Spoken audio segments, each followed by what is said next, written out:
था, क्योंकि ये अंग्रेजों की मुखबिरी करते थे, स्वतंत्रता सेनानियों के खिलाफ कोर्ट में गवाही दिलवा के उन्हें सजा करवाते थे। जब भारत का संविधान लागू हुआ इन्होंने उसका विरोध किया, जब तिरंगा झंडा फहराया गया इन्होंने उसका विरोद किया। आरएसएस के मुख्यालय पर 2002 तक तिरंगा झंडा नहीं फहराया गया। 2001 में दो नौजवानों ने जाकर तिरंगा लगा दिया तो आरएसएस ने उनके खिलाफ मुकदमा लिखवाया, जेल भिजवाया उन्हें। भाटी जी अब क्योंकि लास्ट बोल रहा हूं, जी जब 1990 में इन्होंने हिंदू मुसलमान करके मस्जिद पे प्रहार करके मंदिर मस्जिद करके और सरकार बना ली, 14 तक में इनकी फुल मेजोरिटी की सरकार आई है, तो इन्हें तब लगा कि अब देश आजाद हुआ है। जब देश सेकुलर आजादी 2014 में मिली है, तब हिमालय में बर्फ भी नहीं पड़ती थी, हिंद महासागर में पानी भी नहीं था और हवा तो चलती ही नहीं थी। अच्छा, धूप भी नहीं निकलती थी। मोदी जी सूरज लेके आए, मोदी जी चांद लेके आए, मोदी जी ने हिमालय बनाया, मोदी जी ने समुद्र बनाए। अब जो कुछ हुआ 14 के बाद हुआ। ओके ओके ओके, चलो भाई देखो अब मैं क्या करता हूं। एक सेकंड मैं आता हूं आपके पास। राजकुमार भाटी, आपका इस चर्चा में स्टेक बहुत हाई है और मैं इसलिए जिम्मेदारी से इस बात को बोल रहा हूं। औरंगजेब पर बयान जो अबू आसिम आजमी साहब ने दिया वो आपके सामने है। Ramji Lal Suman, Rajya Sabha member of parliament, Samajwadi party. Akhilesh ji आपकी पार्टी के सर्वोच्च नेता। क्या आपको लगता नहीं है कि आप लोगों ने इंस्टिगेट किया, आपने उकसाया? अब कांग्रेस का एक बड़ा नेता मध्य प्रदेश का साधु संतों को, महामंडलेश्वरों को सांड तक कह रहा है, मतलब क्या बचता है बचाने को इसके बाद? अब एक तो सुधांशु त्रिवेदी जी ने रामजी लाल सुमन जी के बयान का जिक्र किया, कहा कि उन्होंने ये कहा कि सारे मुसलमान औरंगजेब की औलाद हैं। नहीं, बाबर की औलाद, बाबर की औलाद है। बिल्कुल उलट कह रहे हैं। भारतीय जनता पार्टी के लोग ऐसा कह के प्रदर्शित करने की कोशिश करते हैं कि सारे मुसलमान मुगल हैं, और हम हमेशा खंडन करते रहे हैं। आपकी डिबेट में भी कई बार किया था कि सारे मुसलमान मुगल नहीं है। किस बीजेपी के नेता ने बोला? सुमन ने सदन के अंदर यह बोला कि अगर मुसलमान बाबर की औलाद हैं, अगर कुछ छोड़ गए, आधा सच बोलना झूठ बोलने से भी ज्यादा खतरनाक होता है। बात तो सही है। वो कह रहे हैं अगर मुसलमान बाबर की औलाद हैं, देख लें आप। फिर आपने कहा कि तुम किसके लिए कहा? उन्होंने कहा फिर तुम किसकी औलाद हो? तुम कहा बीजेपी वालों के लिए, क्योंकि ये बीजेपी वाले ही तो कहते हैं।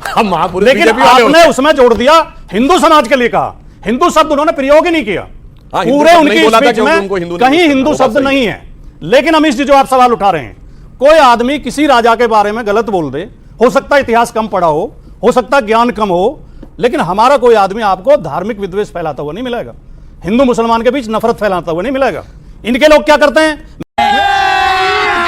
अभी मजा आएगा ना भिड़ो। मैं इनके दो सर्वोच्च नेताओं के बयान आपको बताता हूं जो इस समय सोशल मीडिया पे चल रहे हैं। कोई देखेगा उसमें यूट्यूब वगैरह मिल जाएंगे। मोदी जी कह रहे हैं मेरा घर मुसलमानों के बीच में था, ईद पर हमारे घर मुसलमानों के घरों से खाना आता था, हमारे घर में खाना नहीं बनता था ईद के दिन।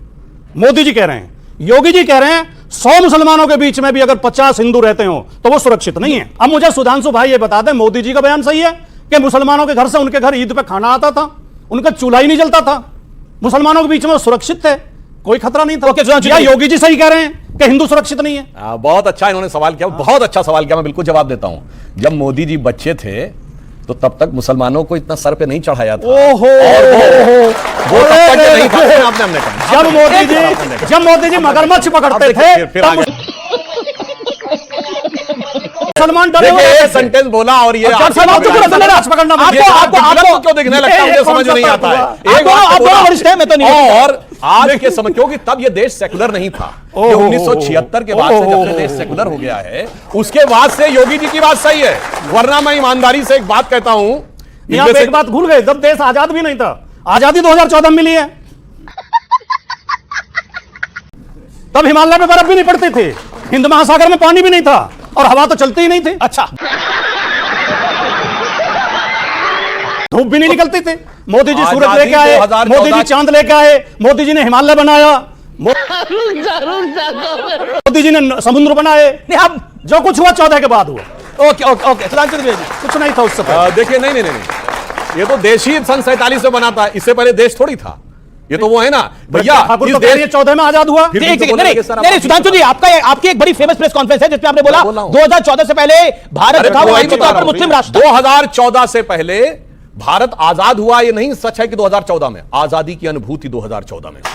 और अच्छा, हमको सिखा रिया है। मैं बताना चाहता हूं 2014 से पहले जो मैं बोल चुका हूं वो फिर रिपीट कर रहा हूं, यह देश आंशिक रूप से मुस्लिम राष्ट्र था और अब इसे वास्तविक सेकुलर राष्ट्र कहा जा रहा है।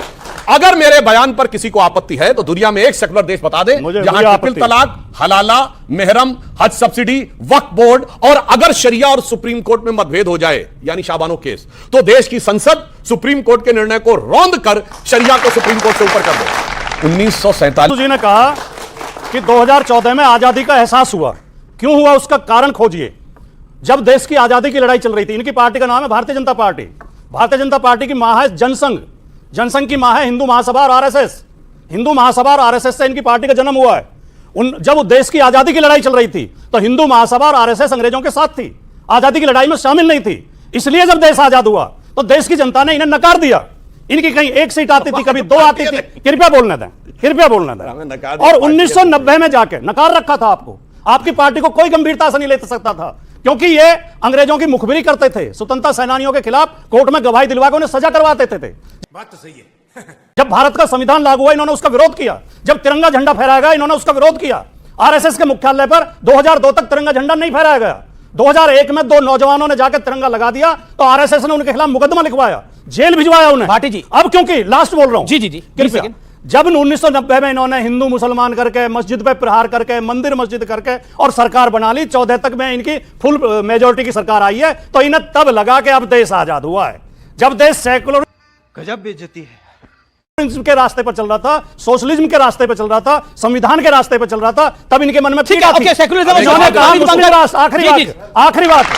सुधांशु जी इतने परेशान हो गए मेरे तर्कों से तो कि मेरे बजाय कांग्रेस पे हमला करने लगे। मैं कांग्रेस का प्रवक्ता नहीं हूं। आपका राइट तो है, आपका राइट पे तो है। दूसरी बात, क्या ये सब लोग नहीं जानते कि बीजेपी आरएसएस की एक शाखा है?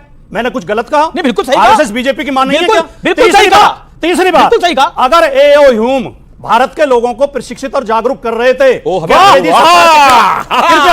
कृपया वाक्य पूरा होने दें। तो कोई गुनाह कर रहे थे? भारत में पत्रकारिता की शुरुआत भी एक अंग्रेज ने, ऑगस्टस हिक्की ने की, तो क्या हम पत्रकारों को भी हिक्की का बिल्कुल नहीं, एक भारतीय भाषा का बताओ, भारतीय भाषा का अखबार बताइए। आप तो भारतीय भाषा का उदंत मार्तन, तो फिर शुरुआत भारतीय भाषा से क्यों मान रहे हो? शुरुआत बंगाल गजट से हुई। ऑगस्टस हिक्की का अखबार था, 1870 में हुई। मैं निवेदन करना चाहता हूं, मैं निवेदन करना चाहता हूं।